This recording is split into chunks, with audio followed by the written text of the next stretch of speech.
अस्सलाम वालेकुम my YouTube family, कैसे हैं आप सब। उम्मीद करती हूँ सब खैरियत से होंगे। अल्हम्दुलिल्लाह मैं भी बिल्कुल ठीक ठाक हूँ। आज हम जो रेसिपी बनाने जा रहे हैं ये बहुत ही ज़बरदस्त रेसिपी है। इसको कहते हैं चिकन स्टीम रोस्ट। कुछ लोग जो है वो चिकन स्टीम का नाम सुन के लोगों को लगता है कि ये बहुत ही मुश्किल होगा इसको बनाना या फिर ये बहुत टाइम टेकिंग होगा, लेकिन जो रेसिपी आज मैं आपके साथ शेयर करने लगी हूँ ये जो है वो बहुत ही ज़बरदस्त और बहुत ही आसान तरीके से बनेगी। शर्त ये है कि आपने इसको एक दफ़ा ज़रूर ट्राई करना है। ये मेरे हस्बैंड की तो फेवरेट है, तो इसलिए जो है वो ये हमारे घर में जो है हर वीक बनाई जाती है।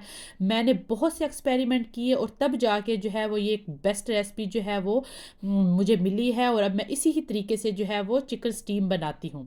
तो चले चलते हैं, रेसिपी को स्टार्ट करते हैं। तो सबसे पहले जो है वो मैंने चिकन को वॉश कर लिया था और उसके बाद इसको इस तरह कट लगा लिए।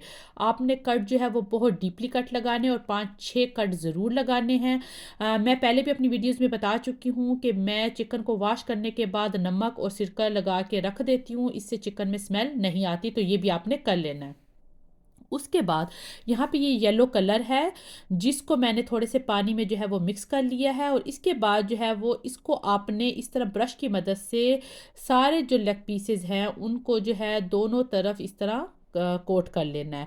आप जो शादियों पे खाते हैं या फिर आप बाहर खाते हैं तो होटलों वगैरह में, तो वहाँ पे भी वो इस तरह ही करते हैं, या तो रेड कलर या फिर ये येलो कलर जो है वो इस तरह इसके ऊपर पहले कोट कर लेते हैं और इसके बाद जो है वो इसकी मैरिनेशन करते हैं। तो यहाँ पे मैंने सारे के सारे जो थे उनको कलर कर लिया था। अब जो है वो हम इसकी मैरिनेशन तैयार करेंगे। तो मैंने यहाँ पे 3 से 4 चम्मच जो है वो दही ले लिया है। कोशिश कीजिएगा कि दही में कोई पानी ना हो, क्योंकि हमने इसका मिक्सचर जो है वो थिक सा बनाना है, रनी सा ना होना चाहिए। तो उसके बाद जो इसके अंदर स्पाइसेस जाएंगे आपको स्क्रीन पे भी नज़र आ रहे हैं। इसमें जो है वो लाल जो मिर्च है कुटी वो 1 table spoon, 1 table spoon chaat masala, 1 teaspoon ज़ीरा, 1 टीस्पून धनिया, 1 टेबल स्पून नमक, 1 टेबल स्पून लाल मिर्च और हाफ टी स्पून जो है वो हल्दी जाएगी। इसके साथ 1 टेबल स्पून अदरक लहसुन का पेस्ट जाएगा, और 2 टेबल स्पून हम इसके अंदर जो है वो सोया सॉस डालेंगे और 2 टेबल स्पून सिरका डालेंगे। बस ये हम जो है वो घर के मिसालों से ही बनाएंगे। इसके अंदर हमने कोई और मिसाला ऐड नहीं करना। मिसाले आप कम या ज़्यादा कर सकते हैं अपनी मर्ज़ी से, क्योंकि कुछ लोगों को बहुत स्पाइसी चाहिए होता है और कुछ लोग जो है वो कम स्पाइसी खाते हैं, तो इसलिए वो आप अपनी मर्ज़ी से कम ज़्यादा कर सकते हैं। तो इसको अच्छी तरह हम जो है वो मिक्स कर लेंगे, और उसके बाद हमने जो है वो 1 बाय 1 करके तो सब जो लेग पीसेज हैं हमारे उसके ऊपर जो है वो हमने अप्लाई कर देना है। अच्छा, आप जो इसके ये जो कट हैं इसके अंदर भी ज़रूर जो है वो ये मिक्सचर जो है वो ऐड कीजिएगा, क्योंकि अंदर तक जो है ना ये जूसी होना चाहिए, इसका फ्लेवर अंदर तक ही जाना चाहिए। तो इसलिए आपने इसकी मैरिनेशन जो है वो बहुत अच्छे तरीके से करनी है। ग्लव्स पहन लीजिएगा, क्योंकि फिर जो स्पाइसेस जो है ना वो हाथों पे लगते हैं, और आपने बहुत अच्छी तरह से इसको इसके ऊपर अप्लाई कर लेना है। यहाँ पे मैंने जो है वो सारे के सारे मैरिनेशन इनकी कर ली है। अब हम इसको 3 से 4 घंटे के लिए मैरिनेट करके रख देंगे। आप चाहे तो इसको ज़्यादा टाइम भी दे सकते हैं। 3 से 4 घंटे के बाद जो है एक आपने देगची ले लेनी है, कोई भी बर्तन ले लेना है, लेकिन बहुत खुला होना चाहिए, और उसके अंदर मैंने 3 टेबल स्पून ऑयल डाला है। इससे ज़्यादा नहीं डालना है, जस्ट 3 टेबल स्पून ही आपने डालने हैं, और बर्तन खुला होना चाहिए ताकि आपके ये जो सारे लेग पीसेज हैं ये आराम से इसके अंदर एडजस्ट हो जाए।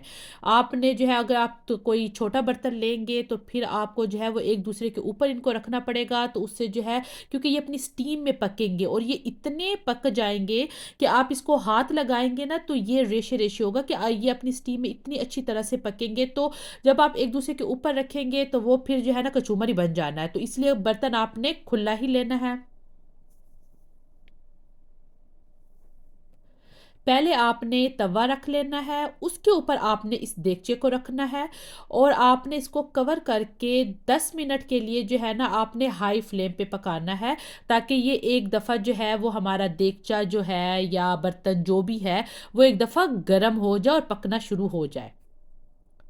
10 मिनट के बाद देखिए कि यहाँ पे आपको छोटे छोटे बबल्स जो है वो नज़र आ रहे होंगे कि ये अब पकना शुरू हो गया है, तो हमने इसको अब लो फ्लेम पे बिल्कुल रख देना है 30 to 40 मिनट के लिए। यहाँ पे देखें कि इसके अंदर कितनी स्टीम हो चुकी थी। ये मैंने 30 मिनट के बाद इसका लिड ओपन किया है, तो इतनी ज़्यादा इसके अंदर स्टीम हो चुकी है और एक साइड से जो है वो ये बहुत अच्छी तरह से पक चुका है। अब हम इसकी जो है वो साइड चेंज कर लेंगे सारे के सारे लेग पीसेस की। अब हम जो है वो दूसरी साइड कर लेंगे, ताकि अब जो दूसरी साइड है वो भी इस तरह आपने 30 टू 40 मिनट्स के लिए इनको जो है वो लो फ्लेम पे रखना है कि दूसरी साइड भी अच्छी तरह से पक जाए। तो मैं इन सबको जो है वो इसकी साइड चेंज कर लूँगी और कवर करके दोबारा इसको जो है वो मैं रख दूँगी।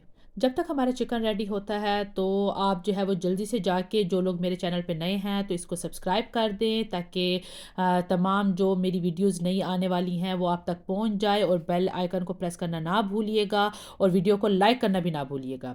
तो यहाँ पे मैंने जो है वो दोबारा लिड लगा के रख दिया था। तो अब भी दोबारा मैंने जब 30 मिनट्स के बाद लिड ओपन किया है तो माशाल्लाह आप उसकी लुक देखें कि वो अभी से इतना प्यारा जो है वो लग रहा है, और टेस्ट में तो लाजवाब ही है। तो यहाँ पे देखिए बहुत अच्छी तरह से गल चुका है कि इसको हाथ भी, जब मैं इसको टच कर रही हूँ तो मुझे जो है वो थोड़ा सा डर लग रहा है कि ये टूट ही ना जाए। तो अब जो है हम जो है इसको हाई फ्लेम पे पकाएंगे 10 मिनट के लिए। लीड हमने अब दोबारा इसके ऊपर नहीं रखना। जो चिकन ने अपना पानी छोड़ा है अब हमने उसको ड्राई करना है।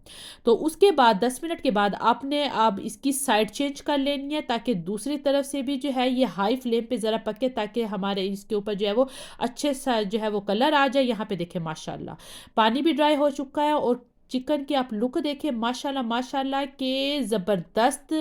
आप इसको एक दफ़ा ट्राई करें। ये जो है ना, देखने में जो ज़बरदस्त लग रही है ना, टेस्ट में भी बहुत ही ज़बरदस्त है। आपके घर वालों को ये रेसिपी बहुत ज़बरदस्त लगेगी। अभी मैं आपको इसको डिश आउट करके दिखाती हूँ कि ये इतनी ज़बरदस्त कि आप हाथ लगाएंगे तो हाथ लगाने से ही ये जो है वो टूटेगा, कि ये स्टीम में इतनी अच्छी तरह से पक चुका है। यहाँ पे देखिए कि माशाल्लाह वो कितने अच्छी तरह से जो है वो उसका कलर भी आ चुका है, और ये कितना अंदर तक इतना जूसी है। आपको स्क्रीन पे ही नज़र आ गया होगा कि अंदर तक जो है वो, ये नहीं कि सिर्फ ऊपर से ही नहीं पका, अंदर तक जूसी और टेस्टी ज़बरदस्त। इस रेसिपी को ज़रूर ट्राई करें, अपने घर वालों को खिलाएं, और ये मुझे उम्मीद है कि आपके घर वालों की भी फेवरेट बन जाएगी, जिस तरह हमारे घर की जो है वो ये फेवरेट है। तो आप इसको बनाएं और मुझे इसका फीडबैक दें, और आप इसके साथ जो है वो कोई रायता बना लें या चटनी बना लें। वो कहते हैं ना कि गरम गरम चिकन को ठंडी ठंडी दही में डिबो के खाने का मज़ा ही कुछ और है। तो हम तो है जो अभी इंजॉय कर रहे हैं इस चिकन को। आप भी बनाइए अपने घर वालों के साथ बैठ के, तो इंजॉय कीजिए। मुझे उम्मीद है कि ये रेसिपी आपको पसंद आई होगी। अगर आपको पसंद आई है तो इसको लाइक भी कर दें और इसको शेयर भी कर दें, और मेरे चैनल को सब्सक्राइब भी कर दें, ताकि हर नई आने वाली वीडियो जो है वो आपको मिल सके। अपना ख्याल रखिएगा और मुझे भी अपनी दुआओं में याद रखिएगा। अल्लाह हाफ़िज़।